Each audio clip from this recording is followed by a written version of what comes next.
Oi, minha gente. A paz, como vão todos? Tudo bem com vocês? Graças a Deus. Estamos caminhando, estamos lutando, continuamos firmes e pouco a pouco sabemos que essas coisas elas vão passar, né? Talvez tenha demorado um pouco mais do que nós imaginávamos ou queríamos, mas o Senhor está no controle de todas as coisas, não é verdade? Sempre esteve e estará. Está e estará. Nós vamos seguir com o nosso estudo. Você sabe que nós terminamos um estudo recentemente sobre as parábolas de Jesus. São mais de 11 vídeos, uns 12, 13 vídeos. Eles estão no nosso canal, no canal da Igreja Cristo Centro, Cristo Centro Oficial. Você pode procurar lá no YouTube, você vai encontrar todos esses vídeos. Se você quiser aprender algumas coisas importantes sobre as parábolas de Jesus, é um estudo temático das parábolas do Senhor. Vale a pena você aprender, você quer ouvir, aprender algo assim importante. Também nós aí começamos esse estudo sobre a ética do comportamento cristão, e eu estou falando sobre a ética dos 10 mandamentos. Eu espero terminar hoje e, se Deus permitir, nós podemos continuar. O desejo do meu coração é falar sobre o Sermão do Monte, a ética do reino. Na verdade, Jesus, no Sermão do Monte, Jesus faz uma interpretação dos 10 mandamentos. E vale a pena estudar, vale a pena aprender sobre o Sermão do Monte, mais especificamente a ética do reino de Deus. Então vamos orar e vamos iniciar. Querido Pai Celestial, nessa noite nós mais uma vez te damos graças por esse tempo de estudo da Tua Palavra. Senhor, abençoa este momento. Tua bênção, Senhor, é importante para o que nós vamos fazer, a presença do Teu Espírito, o discernimento, Senhor, a revelação do Espírito aos nossos corações e às nossas mentes, Pai. Senhor, te agradeço pela vida de cada pessoa, cada irmão que está nos ouvindo nesta noite, Senhor, que a Tua paz, que a Tua alegria entre nesta casa, Senhor, através da Tua palavra, a Tua presença, a unção do Teu Espírito, a Tua paz, a Tua saúde, Senhor, a Tua segurança, entre nessas casas, trazendo, Senhor, a alegria do Teu Espírito, ó Deus, em cada vida e em cada coração, trazendo a Tua paz, Senhor, abençoando os homens, as mulheres, as crianças que estão em casa, Pai, enfim, meu Deus, que Tu tragas a Tua paz, Senhor. Trazendo a Tua paz, nós podemos descansar na certeza de que o Senhor está no controle de todas as coisas. Abençoa a Tua palavra hoje, Senhor. Necessitamos tanto da Tua graça, da Tua unção, Senhor. Porque sem o Senhor nós não podemos fazer nada bem, Pai. Precisamos sempre da Tua graça sobre a nossa vida, Pai. Obrigado, Senhor. Em nome de Jesus eu oro e agradeço. Amém e amém, Senhor. Muito bem, minha gente. Hoje nós vamos continuar. Eu espero que hoje a gente consiga terminar, né? Então, vamos hoje começar a falar sobre o 8º mandamento. Como vocês se lembram, eu coloquei um título em cada mandamento, né? Esse mandamento eu chamei cuidando da integridade, né? Cuidando do caráter, cuidando da integridade. Êxodo capítulo 20, versículo 15.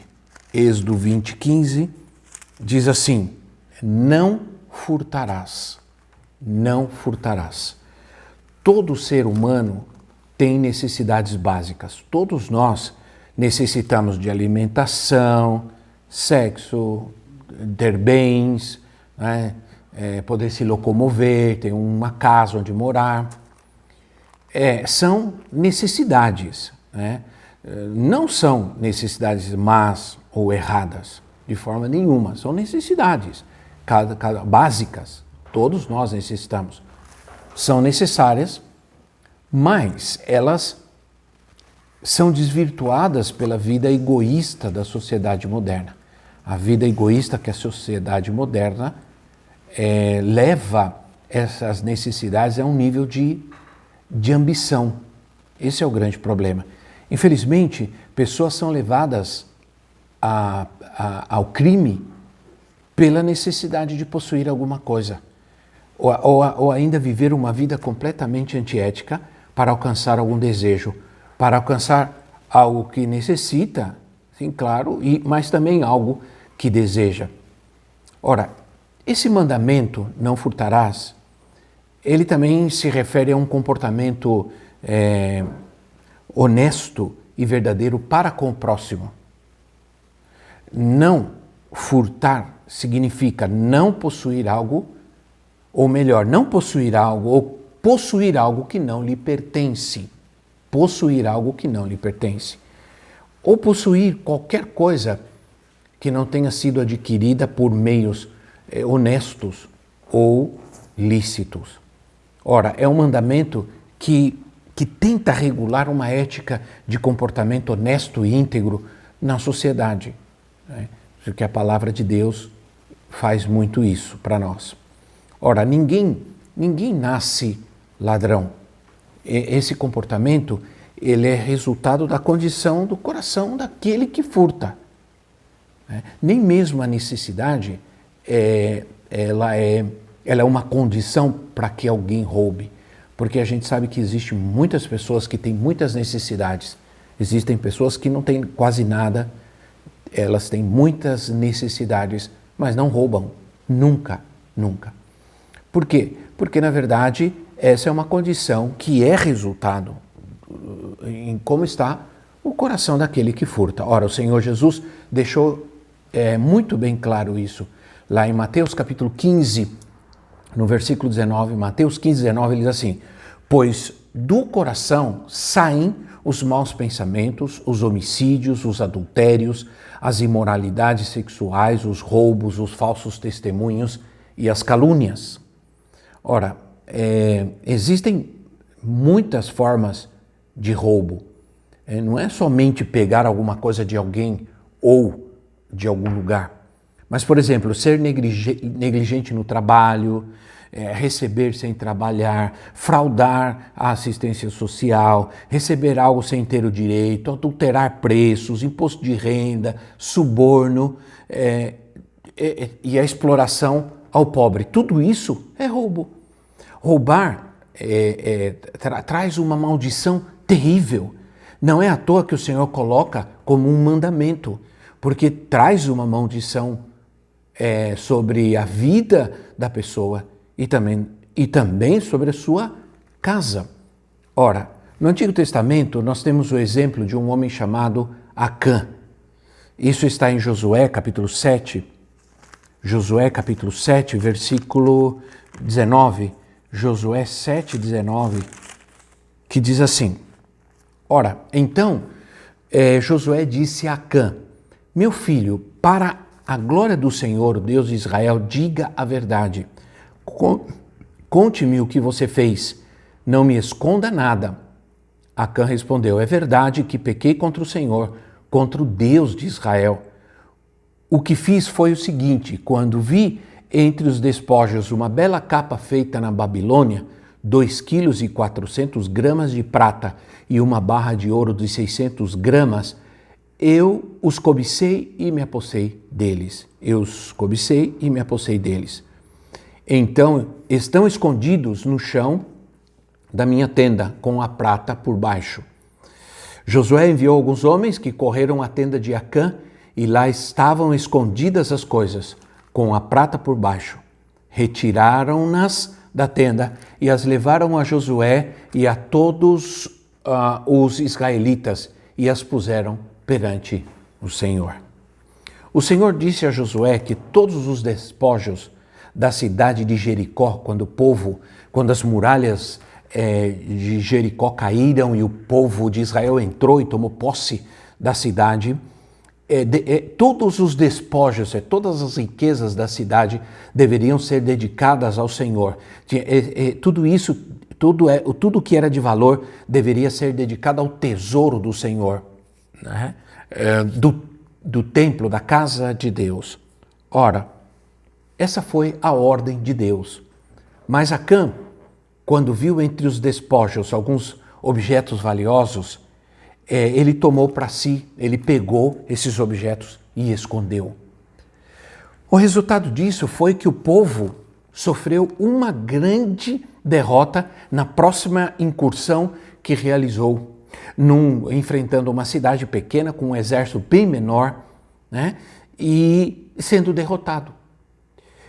E é interessante porque Josué não entendeu, ou melhor, o que estava acontecendo, e sim entendeu que alguma coisa estava errada, que não era possível. Alguma coisa tinha sido a causa deste fracasso do povo. Porque Deus estava com Israel, seu povo. Deus tinha dado uma grande vitória a Israel, que foi a conquista de Jericó, uma cidade extremamente fortificada, praticamente impossível de ser conquistada. No entanto, Deus poderosamente entregou Jericó às mãos do seu povo. Então, meus irmãos, Josué entendeu que alguma coisa tinha produzido aquele fracasso. O grande engano que vivemos, às vezes, é achar que coisas pequenas não terão consequências para nós. Essa é uma mentalidade que muita gente tem, que coisas pequenas, que coisas sem importância, elas não trarão consequências. E eu me refiro a coisas erradas, logicamente, né? A palavra de Deus diz que são as pequenas raposas que são as pequenas raposas que põem a perder toda uma vinha, toda uma lavoura, diz a Bíblia. Então, Josué consulta ao Senhor e o Senhor lhe responde que a derrota sofrida pelo povo, o fracasso da incursão, foi o roubo. Alguém roubou os despojos que abriu uma brecha para a maldição no meio do povo. Porque não era por causa dos objetos, na verdade era porque Deus tinha dado uma ordem, Deus tinha determinado. Essa era a questão. Ora, a desobediência a Deus sempre vai gerar maldição.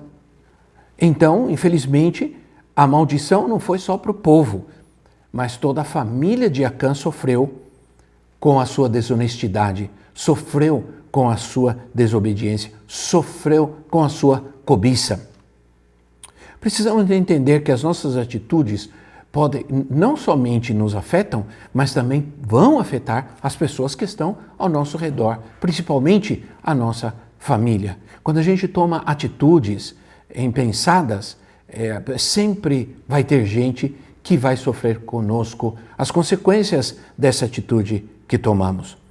Ora, os objetos para Deus não significavam nada, mas a desobediência de Acã, ao ignorar que era Deus mesmo que traz a provisão e a bênção para o seu povo, e não os objetos de outra nação. A ganância, a cobiça faz isso. Faz muitas vezes a gente se afastar da fé, afeta a nossa confiança na provisão de Deus para a nossa vida. Né? Quais são as razões que levam alguém a roubar? Né? Em primeiro lugar, como já vimos na história de Acã, a falta de confiança em Deus. Hebreus capítulo 13,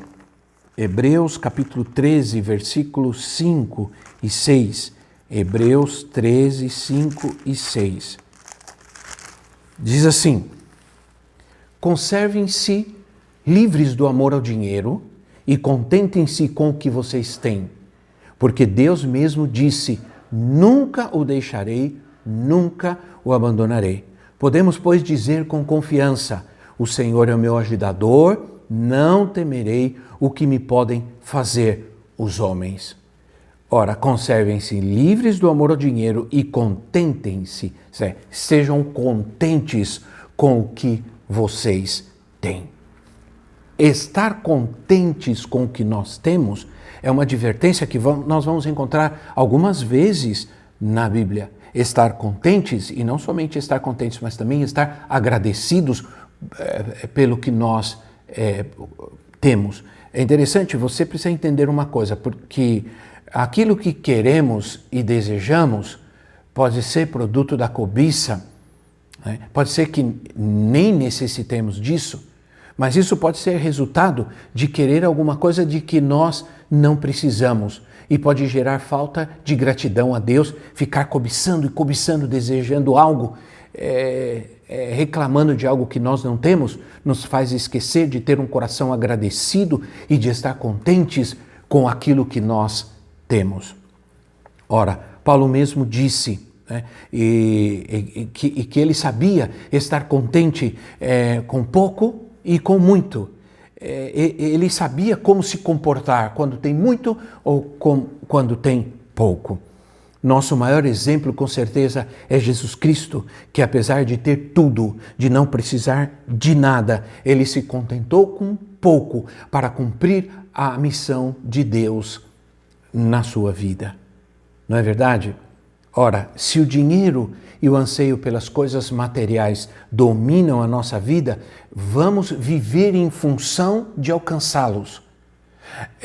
Vamos gastar nossa vida lutando, trabalhando para alcançar esses recursos, esse dinheiro, esses bens materiais na nossa vida. Podemos nos esquecer de buscar a Deus, de dar tempo para Deus, de orar, de crer na palavra. Podemos abandonar muitas coisas importantes porque começamos a viver esse anseio de alcançar coisas e isso vai dominar e controlar a nossa vida.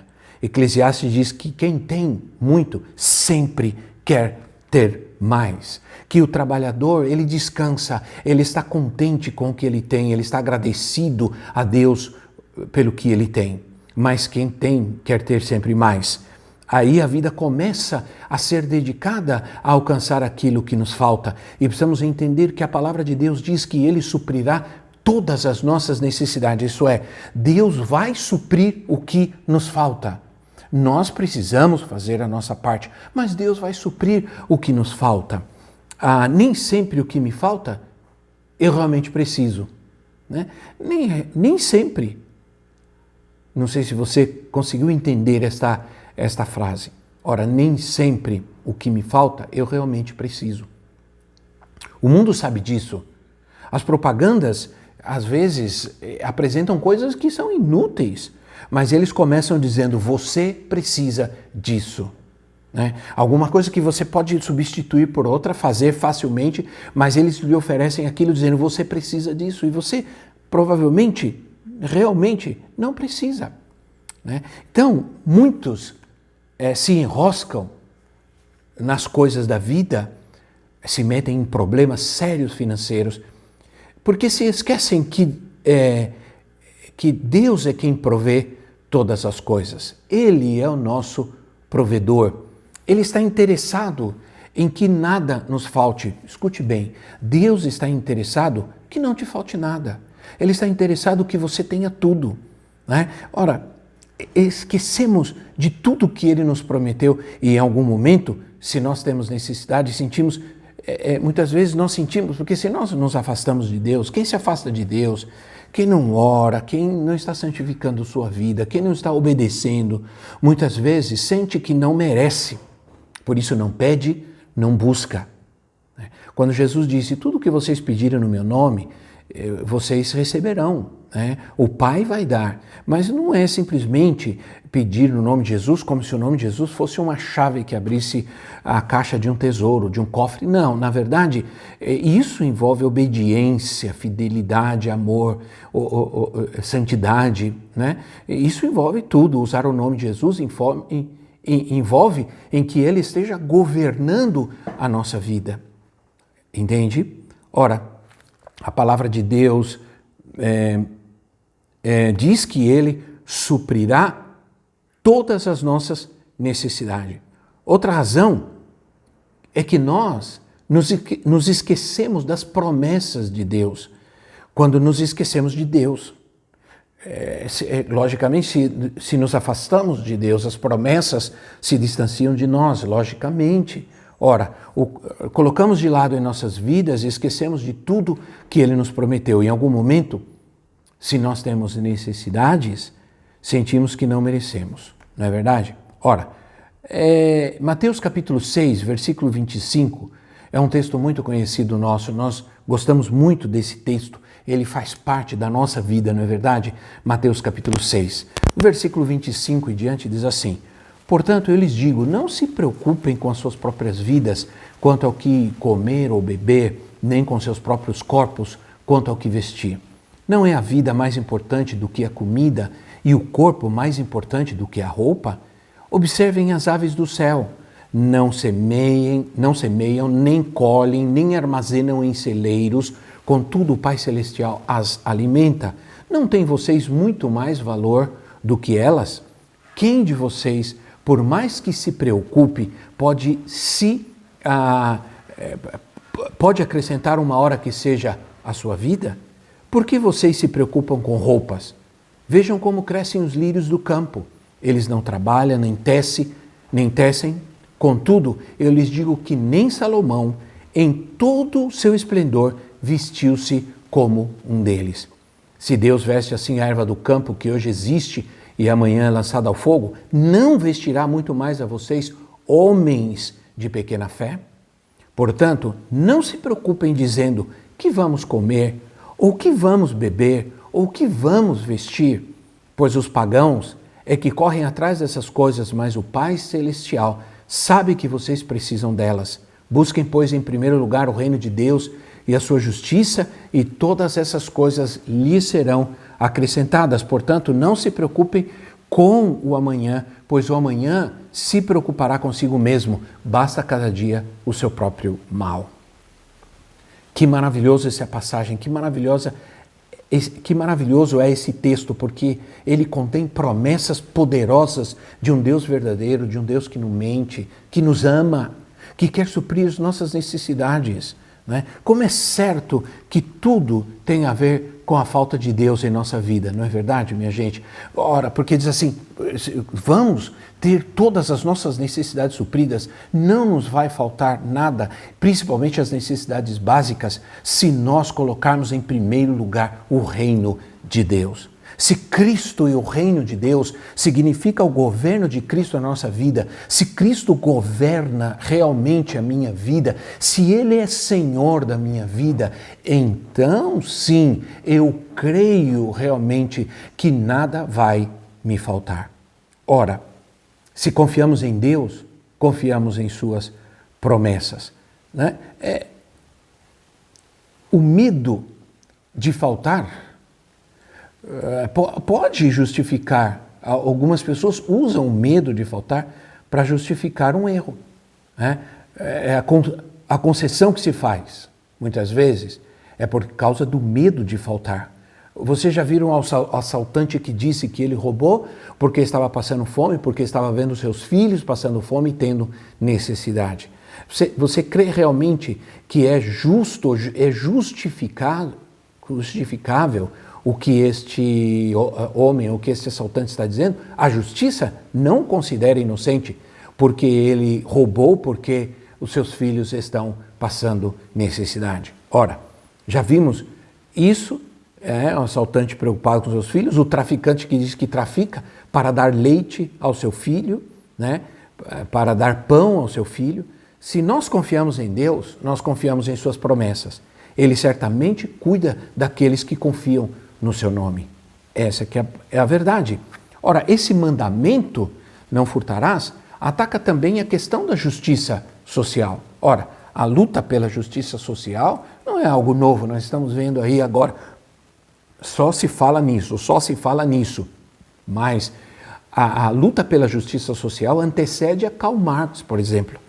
Ora, os reformadores falaram sobre isso. Lutero mesmo disse: nós não nos preocuparíamos tanto com os pequenos ladrões se pudéssemos atingir os grandes ladrões, aqueles que se associam aos governantes e os príncipes para roubar as cidades ou um país ou uma nação inteira. Isso quem disse foi Lutero. Já era uma preocupação dos reformadores a justiça social. Né? Mas isso tudo tem a ver com a ausência de Deus, com a falta dos valores de Deus, da palavra de Deus, do amor a Deus, da obediência a Deus. entende? Porque é um mandamento divino, não furtarás. Ora, a Bíblia também adverte sobre emprestar ao irmão e cobrar juros. A Bíblia considera que isso também é um roubo. Em Números e em Deuteronômio, há proibições, de emprestar dinheiro a juros entre os israelitas, não entre os estrangeiros, mas entre os israelitas sim. E também emprestar dinheiro a juros aos pobres também era condenado por Deus. Porque isso muitas vezes advém da ganância, da cobiça. Né? Também adverte a Bíblia sobre a usura. Usura é isso. Todas essas coisas são uma espécie de roubo. E para todas elas há uma condenação expressa na palavra de Deus. Agora, qual é a resposta? Porque eu gostaria de ter muito mais tempo, irmãos, para falar sobre isso, mas o nosso tempo é curto. Eu espero que você tenha paciência para assistir esses vídeos, para assistir até o fim, né? Não apenas o começo ou uma parte, mas assistir tudo. Né? Por isso eu não quero que eles sejam muito longos, para que você possa ver, né? Para você possa tomar aí esses 40 minutos e possa aprender. Não quero passar muito disso para que não quero afetar a paciência de ninguém, né? Mas a verdade é que há muito o que falar, e eu tenho tratado de resumir. A mordomia, por exemplo. A mordomia é uma resposta de Deus. Né? A Bíblia nos ensina que nós podemos ter as coisas, inclusive o dinheiro, e não sermos apegados a essas coisas e nem ao dinheiro. Agora, como permitir que essas coisas, que o dinheiro e os bens, essas coisas, não nos dominem? Não ocupe todo o nosso tempo, nossa vida, nosso desejo, nosso coração. Como? A mordomia. Né? O que é a mordomia? É sermos mordomos, é cuidar daquilo que não é nosso. Isso é um princípio. É crer que tudo que nós temos é de Deus, vem de Deus e que Ele colocou isso em nossa vida para que nós cuidemos. Né? Nunca nos esqueçamos quem nos deu todas as coisas, de quem são todas as coisas. Né? Então, é um termo muito usado para nós, em nosso meio, mas não é muito usado fora do nosso contexto, porque muita gente nem gosta dessa expressão. Hoje em dia nem se gosta de falar muito sobre isso, na verdade. A Bíblia proíbe a ganância, mas também proíbe a ostentação, o uso descontrolado do dinheiro, por exemplo, quando diz que devemos ter cuidado em não gastar naquilo que não é pão. Ora, se eu posso ter uma blusa igual àquela que é de marca, mas que custa muito mais, só porque ela tem a marca, eu preciso tomar cuidado com isso, porque isso pode ser, escute bem o que eu estou dizendo, pode ser algo que eu poderia evitar, que eu não precisaria, porque na verdade o resultado é o mesmo, mas muitas vezes por querer ostentar, a gente procura coisas de marca, né? Que são muito, muito mais caras e às vezes gastamos um dinheiro que não é necessário, que poderia ser gasto em outras coisas. Ora, a Bíblia proíbe a ganância, a Bíblia nos chama a atenção, a Bíblia diz que a gente deve ter cuidado quando a gente for gastar o dinheiro naquilo que não é pão. Ora, lá em Isaías capítulo 55, versículo 2, Isaías 55, 2, diz assim: por que gastar dinheiro naquilo que não é pão? E o seu trabalho árduo naquilo que não satisfaz? Escutem-me, escutem e comam o que é bom, e a alma de vocês se deliciará na mais fina refeição. Ora, Levítico capítulo 12, versículo 15, Levítico 12, 15, diz assim, Levítico 12, 15 diz assim: então lhes disse, cuidado, fiquem de sobreaviso contra todo tipo de ganância. A vida de um homem não consiste na quantidade dos seus bens. A vida de um homem não consiste na quantidade dos seus bens. Anos atrás, um servo de Deus a quem eu admirava, já falecido, me ensinou algo com relação a dar, a doar, a ser um doador. E eu sempre ensinei isso na igreja, porque isso sempre foi parte da minha vida. Sempre o que eu ensinei, muitas coisas, muitas mesmo, que eu ensinei em Cristo Centro, em nossa igreja, foram coisas que nós aprendemos quando fomos missionários. Foram tempos difíceis, tempos que nos faltou muita coisa nos faltaram. Mas nós aprendemos lições tremendas de Deus. E nós ensinamos, e o que eu aprendi, sempre guardei aquilo e nunca me esqueci daquilo. 3 atitudes com relação a doar, a dar, né? 2 são do mundo, são atitudes do mundo, da ética do mundo, presta atenção, da ética do mundo. E uma é de Deus, da ética de Deus. Ora, a primeira delas é: o meu é meu. O que é meu é meu. Essa é a atitude do egoísta. Ele guarda coisas que ele não usa e também não doa. Guarda e guarda aquilo que não usa e não doa para ninguém. A segunda atitude é: o teu é meu. Que essa é a atitude do ganancioso, do não furtarás. O teu é meu. E é a atitude que leva a de diversas maneiras, subtrair aquilo que é do outro, de um jeito ou de outro, de qualquer maneira, lícita ou não, até. A terceira atitude é a atitude do Filho de Deus. O meu é teu. O meu é teu. Não foi o que Jesus fez? Jesus deu a sua vida por nós, Jesus derramou seu sangue por nós, Jesus entregou seu corpo na cruz do Calvário. O meu é teu. Ora, aquilo que recebo de graça devo dar. De ter um coração doador. Que maravilha. Vamos ao 9º mandamento. Eu preciso correr porque já, gastamos bastante tempo. 9º mandamento. Eu chamo de cuidando das palavras. Cuidando das palavras.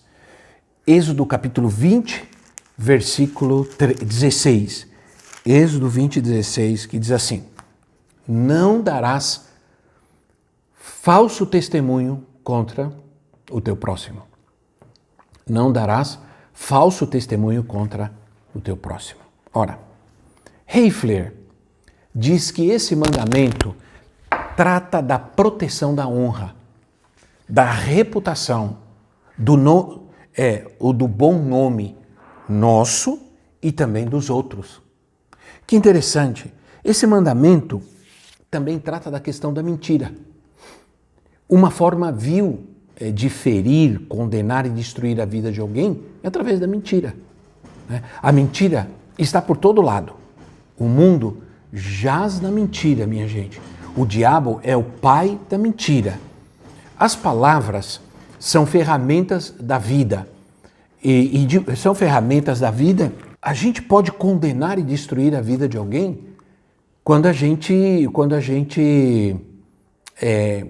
mente. Quando a gente mente. Ora, as palavras, elas podem trazer vida e podem trazer morte. Podem destruir a vida das pessoas. Muitos buscam qualquer coisa para poder destruir a vida de alguém. Alguém que não concorda com eles. Na Bíblia, a verdade é o valor mais elevado do ser humano. Mais importante na vida do ser humano. Quando ele mente, ele não está sendo criação de Deus. Ora, preste atenção, Satanás é o pai da mentira, e a mentira é do diabo, não da natureza divina de forma nenhuma. Se o diabo mente, o mentiroso é filho do diabo.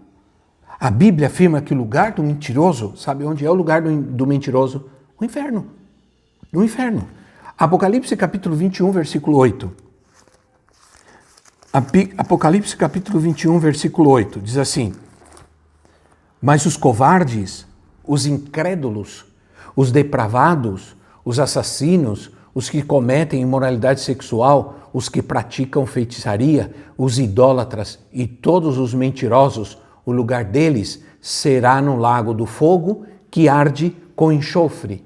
Esta é a segunda morte. Olha só, os covardes, os incrédulos, os depravados, os assassinos, os que cometem imoralidade sexual, os que praticam feitiçaria, os idólatras e todos os mentirosos. Gente, Deus leva a sério a mentira. O acontecimento com Ananias e Safira, quantos se lembram? Atos capítulo 5, no versículo 1 ao versículo 11, Atos 5, mostra como Deus leva a sério essa questão da mentira. Pedro foi categórico com Ananias. Para que você se lembre da história, Ananias e Safira eram um casal, membros da igreja primitiva. E eles, como era o costume daquela época, trouxeram o dinheiro da venda de uma propriedade para colocar aos pés dos apóstolos. E só que Ananias guardou, escondeu uma parte do dinheiro e levou somente uma outra parte. A questão aqui, minha gente, não é nem a quantidade do dinheiro, não é essa a questão. A questão aqui é a mentira, e você vai ver isso. Ora, Pedro foi categórico com Ananias, porque você mentiu ao Espírito Santo. Você não está mentindo a mim ou qualquer outra pessoa, você está mentindo ao Espírito Santo. E ele declara que a mentira tem a sua origem no coração, porque você deixou Satanás encher o teu coração e te levar a mentir contra o Espírito Santo. Foi isso que aconteceu quando uma pessoa está magoada com outra, muitas vezes, e ela não tem o que dizer sobre aquela pessoa. Ela pode sofrer a tentação de mentir sobre ela ou interpretar mal suas ações para denegri-la, para destruí-la. Ora, vivemos dias em que você não pode falar a verdade às pessoas. O famoso mimimi é isso. Mimimi é resultado muitas vezes de que você diga às pessoas a verdade. As pessoas não estão dispostas, a ouvir a verdade. Elas não querem ouvir a verdade. E quando elas ouvem a verdade, elas criam um conflito terrível, né? Então a tendência que se cria com essa atitude é omitir, é mentir. Falar sobre qualquer situação com uma pessoa. Quero dizer algo, algumas pessoas mentem ou omitem a verdade de nós ou para nós porque elas creem que nós não somos capazes de ouvir a verdade, que nós não vamos ouvir, que nós não vamos querer ouvir. E isso não é verdade. Nós, em algum momento desse estudo, nós vamos falar sobre a mentira. Provavelmente, nós vamos falar sobre a mentira. Eu espero continuar. Eu preciso de ajuda de vocês para continuar, né? Ora, se formos fiéis às Escrituras, não vamos encontrar nenhuma justificativa para a mentira. Hoje em dia, é muito comum ouvir falar sobre a mentira branca. O que é mentira branca? É aquele tipo de mentira que aparentemente não prejudica ninguém, não faz mal para ninguém, não afeta ninguém. Por exemplo, quando dizemos, alguém atende o telefone, diz que eu não estou. Isso é uma mentira branca. Ora, quando alguém te pede ajuda, alguma ajuda, e você diz uma esmola, uma ajuda, e você diz, não tenho dinheiro. Ou alguém pede para você fazer algo, e você diz, não posso, eu tenho um compromisso, estou ocupado, e não está. Estou com dor de cabeça, estou doente, não vou trabalhar, e não é verdade. Bom, são todas essas coisas que parecem ser muito simples, mas muitos acreditam que essas mentiras não prejudicam ninguém, por isso elas não são erradas. Recentemente eu ouvi por exemplo, que há uma ajuda social chamada farmácia popular. Estava vendo uma reportagem que essa farmácia popular é para pessoas que chegam lá na farmácia e dizem, olha, o médico me receitou um remédio, mas eu não tenho dinheiro para comprar. E então esse projeto de assistência social, ele provê aquele remédio para essa pessoa. Ora, eu ouvi essa reportagem dizendo que muita gente vai lá e tem gente de muito recurso que vai lá e diz, não tenho dinheiro para comprar o remédio. Entende? Sabe o que isso acontece? Sabe o que isso faz? Porque dizem, não estou prejudicando ninguém. Está sim. Está, porque como é uma quantidade muito grande de gente que vai, porque vai gente que realmente precisa e vai gente que não precisa, mas vai. Sabe o que acontece? Acaba não tendo os remédios suficientes para todos e acaba que o governo está tomando o cuidado e a decisão de mudar esse projeto e até acabar com ele por causa disso. Entende? Então, sim, uma mentira que não parece ser tão prejudicial pode prejudicar. Agora, ela pode não ser, né? Ela não pode ser errada. Pode ser que não seja errada, mas ela é imoral. Ela não é errada, mas ela é imoral. Por quê? O que acontece? Se nós estamos nos beneficiando com essa mentira, né? Se ao mentir estou trazendo uma comodidade para mim, ou estou me isentando de algum compromisso, de alguma situação, isso está me beneficiando e isso é imoral. Ora, as pessoas pensam que algumas situações, ao falar a verdade, vão sofrer algum castigo ou prejuízo. As pessoas pensam.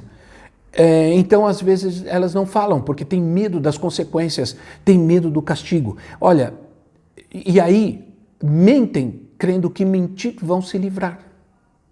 Né? Agora, o problema é que a mentira pode causar um prejuízo muito maior do que o prejuízo da verdade. Então, muitas vezes é melhor sofrer as consequências de se falar a verdade do que mentir, porque depois as consequências, os resultados da mentira vão ser muito piores. Lembra do ditado que diz que a mentira tem perna curta? É verdade. Por quê? Porque a Bíblia fala isso. A Bíblia diz que não existe nada oculto que não venha a ser revelado, que não venha à luz. Muito cuidado. Ora, não darás falso testemunho contra o teu próximo. De uma forma bem prática, devemos dizer que esse mandamento nos proíbe de fofocar e caluniar o irmão. A fofoca quase sempre a fofoca está baseada naquilo que não se pode comprovar, né? Mas se de repente pode passar algo que se fale a outro que seja verdadeiro. Então, alguém diria, não, mas o que eu falei é verdade, então não é fofoca. O que eu falei é verdade, aconteceu realmente, não é fofoca.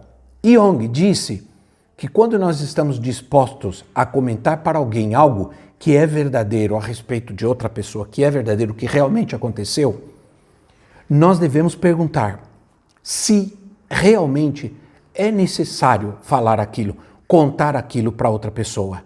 Ora, vai resolver alguma coisa? Ele manda a gente fazer algumas perguntas. Eu realmente preciso contar isso para alguém? Vai ajudar alguém? Senão, não vale a pena, mesmo sendo verdade. Então é saudável para nós, para quem nos ouve e sobre quem vamos falar, não espalhar fofoca. Não falar principalmente coisas que a gente não sabe, porque a gente corre o risco de mentir e enganar as pessoas. Toda história tem dois lados.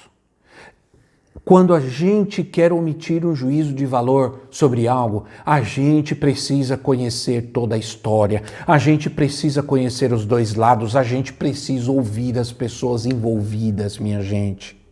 Senão, não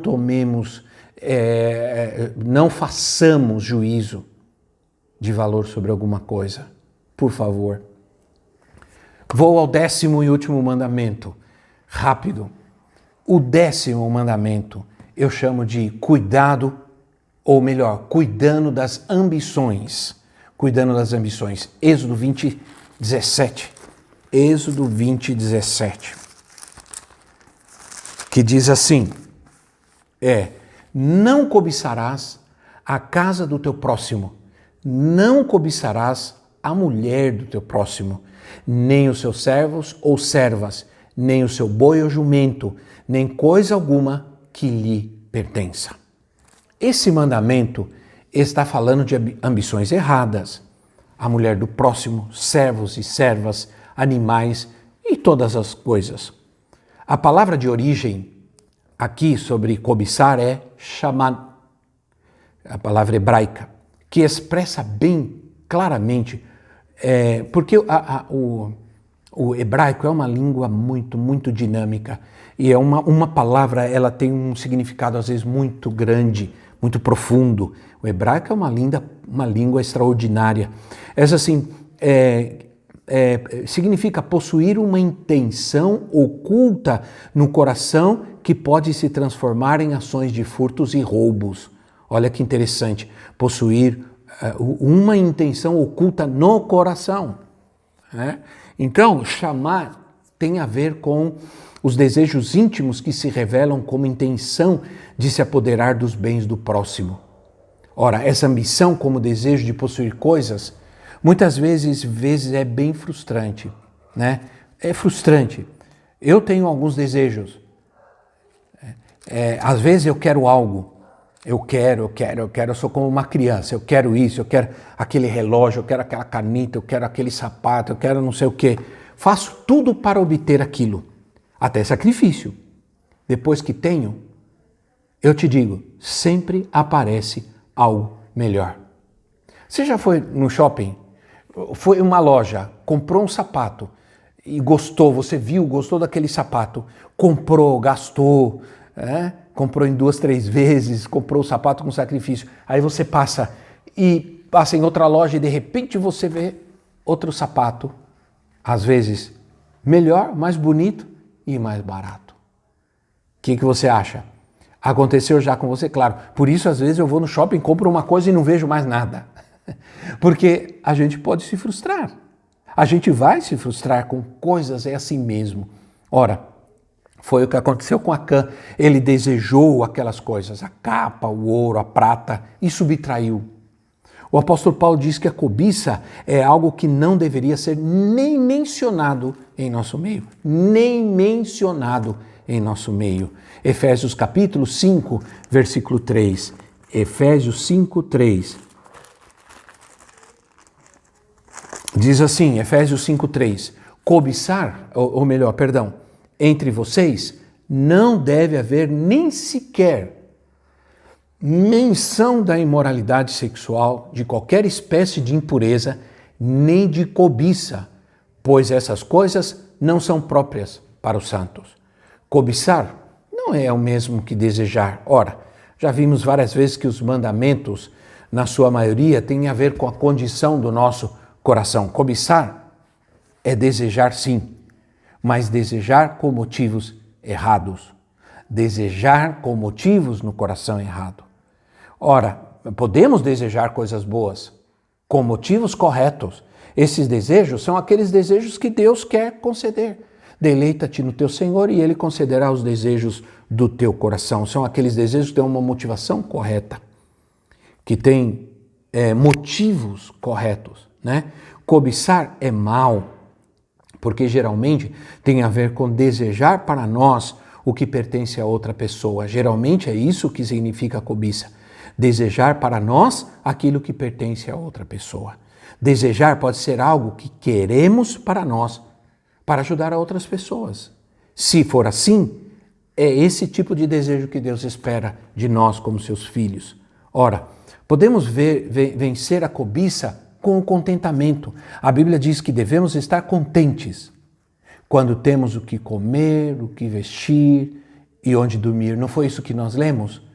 Foi isso que nós lemos agora há pouco. 1 de Timóteo também, versículos 6 a 9, 1 Timóteo 6 a 9, diz assim: de fato, a piedade com contentamento é grande fonte de lucro, pois nada trouxemos para este mundo e dele nada podemos levar. Por isso, tendo que comer e com que vestir-nos, estejamos com isso satisfeitos. Os que querem ficar ricos caem em tentação, em armadilhas e em muitos desejos descontrolados e nocivos que levam os homens a mergulharem na ruína e na destruição. A satisfação, irmãos, não vem de coisas que nós possuímos, mas vem de Deus. A satisfação de ter alguma coisa que vimos, que desejamos, ela pode passar, ela vai passar rapidamente. E geralmente passa depois que nós obtemos. Você deseja aquilo, deseja, depois. Quando você obtém, já não te satisfaz. Ora, Devemos buscar nossas necessidades e nossos desejos no Senhor. Né? Crer que dele vem a riqueza, que dele vem a bênção. Bendito seja o Deus e o Pai do nosso Senhor Jesus Cristo, que nos abençoou com toda a sorte de bênçãos espirituais nos lugares celestiais, diz Paulo em Efésios. Ora, bendito seja o Deus e o Pai do nosso Senhor, que já nos abençoou com toda a sorte de bênçãos espirituais. Perdão. Minha gente, todas as bênçãos de Deus são espirituais, até aquelas que são materiais. Por isso elas não acrescentam dores, porque elas são espirituais. Né? Ora, eu me lembro de Jó. Nesse momento eu me lembro de Jó. Jó perdeu tudo que tinha, tudo que ele tinha. Tudo. Ficou sem nada, perdeu até a sua saúde, inclusive. Mas ele foi capaz de dizer: o Senhor me deu, o Senhor tirou, bendito seja o nome do Senhor. Que fé, que homem de Deus, né? Vivam contentes, é isso que nos ensina a palavra de Deus. O apóstolo Paulo nos ensina isso, né? Eu já mencionei. Aprendi a estar contente, eu aprendi a estar contente em todas as situações. Esse é o estado de alma que Deus espera de nós, minha gente, porque assim Ele pode nos abençoar. Porque Deus me dá, estou sempre agradecido e estou contente. Não ando desesperado querendo coisas, buscando coisas, querendo mais e mais. Eu aprendi isso. Né? Nós fomos ensinados por Deus, minha esposa e eu. Chegou um momento no campo missionário que nós realmente não tínhamos nada. Nós só tínhamos a roupa do corpo. Só, não tínhamos nada. Não tínhamos nada. Estávamos vivendo num lugar, um quarto que não era nosso, que ocupávamos o banheiro com outras dezenas de pessoas.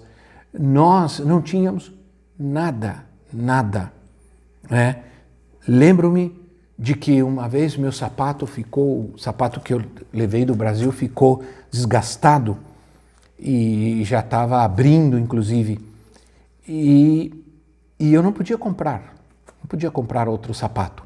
Eu me lembro que eu saí, fui fazer um trabalho no centro, um documento, e eu vi uma loja de sapato, vi uns sapatos lindos, e eu desejei um sapato bonito na loja, e eu nunca esqueço disso, mas eu não tinha dinheiro para comprar, eu não podia comprar aquele sapato, eu não tinha recursos para comprar aquele sapato, além do que eu tinha a profetisa, minha esposa e minha filha. Ora, o meu sapato gastou, eu não tinha carro, eu caminhava muito, eu andava muito, mas eu não podia comprar. Dias depois eu ganhei um sapato, mas um outro sapato usado. Estava melhor do que o meu, mas era um pouco melhor, mas estava usado. Agradeci ao Senhor por aquele sapato. Quando eu peguei aquele sapato na minha mão, eu agradeci a Deus: Senhor, muito obrigado. O Senhor está me dando, o Senhor está me ensinando algo, e eu te agradeço de todo o meu coração por esse sapato. Hoje, quando posso comprar um sapato de uma cor, de outra, e estilos diferentes, quando eu ganho o sapato dos irmãos, né, da igreja, quando me compram sapatos lindos, eu continuo agradecido ao Senhor. E reconheço que dele vem tudo o que eu tenho, e eu não preciso de nada. Não é assim, minha gente? Ser agradecidos ao Senhor. Por que você não faz uma oração comigo neste momento de agradecimento? Vamos orar, vamos terminar agradecendo ao Senhor, né? Agradeça ao Senhor. Talvez esteja faltando algumas coisas, talvez você sinta falta de algumas coisas. Vamos orar. Agradeça ao Senhor em primeiro lugar, dá graças pelo que você tem, e o Senhor vai suprir o que te falta. Bendito Deus, eterno Pai, muito obrigado pela Tua palavra, Senhor. Sei que o Senhor falou conosco hoje. Sei que o Senhor está falando comigo e está falando com aqueles que estão nos ouvindo, Senhor. Os irmãos, os amigos que nos ouvem neste momento. Senhor, nós te agradecemos. Te agradecemos pela nossa casa, te agradecemos por tudo que temos, por cada coisa que possuímos, Senhor. te agradecemos. Nosso coração é grato ao Senhor porque reconhecemos que tudo que temos vem do Senhor e que o Senhor nos dá para o nosso bem, para a nossa alegria, para que usemos, para que nos beneficiemos, ó Deus, de tudo o que o Senhor nos dá. Resultado da tua bondade, da tua misericórdia e da tua fidelidade em nossa vida. Pai, abençoa mesmo, Senhor. Traz gratidão ao nosso coração por tudo que o Senhor nos dá. Muito obrigado pela vida dos meus irmãos. Senhor, que nesse momento o Senhor possa criar um coração agradecido, que possamos te dar graças, te agradecer pelo bem, pela família, pelos nossos filhos, pela roupa que vestimos, pela comida que comemos. Muito obrigado, Senhor. Muito obrigado, Senhor, porque tudo que temos e somos é resultado unicamente da tua imensa bondade e fidelidade em nossa vida. Por tudo te agradecemos, por tudo te louvamos, em nome do Senhor Jesus. Amém e amém. Deus abençoe a sua vida, meu irmão. Deus abençoe a sua casa em nome de Jesus.